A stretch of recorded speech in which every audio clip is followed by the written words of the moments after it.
Johan अपनी wife के साथ पेड़ काट रहा था। तब तक उसका कुल्हाड़ी रस्सी में जाकर फंस गया। उसकी वाइफ पेड़ को सही दिशा में नहीं खींच पाती और पेड़ सीधा उसके ऊपर गिर गया और उसका हाथ पेड़ के नीचे फंस गया। फिर जोहन बहुत कोशिश करा हाथ निकालने को, लेकिन निकला नहीं। तब कुल्हाड़ी उठाकर अपनी वाइफ का हाथ काट दिया। उसकी वाइफ जब जब अपना हाथ देख रही थी तब बहुत क्रोधित हो रही थी। फिर जोहन अपने वाइफ के लिए लोहे का हाथ बनवा कर लेकर आया। फिर भी उसकी वाइफ खुश नहीं हुई और रात भर अपना हाथ कटा सोच सोच कर बहुत रोती। फिर जोहन नया हाथ बनाने का सोच रहा था, तब तक उसकी वाइफ आ गई।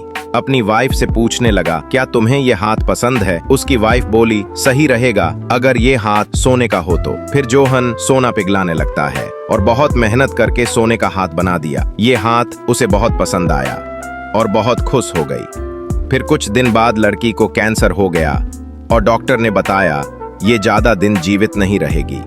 फिर उसकी वाइफ कुछ दिन बाद मर गई। फिर जोहन बहुत दुखी था क्योंकि उसने अपने वाइफ के लिए सब कुछ किया जिससे वो खुश हो सके। जोहन रात को कब्रिस्तान के लिए निकल गया और जाकर अपनी वाइफ का कब्र खोदने लगा क्योंकि उसे सोने का हाथ वापस लेना था। फिर मारा हुआ शरीर पर बरहमी से कुल्हाड़ी चलाया और हाथ काट कर सोने का हाथ निकाल लिया।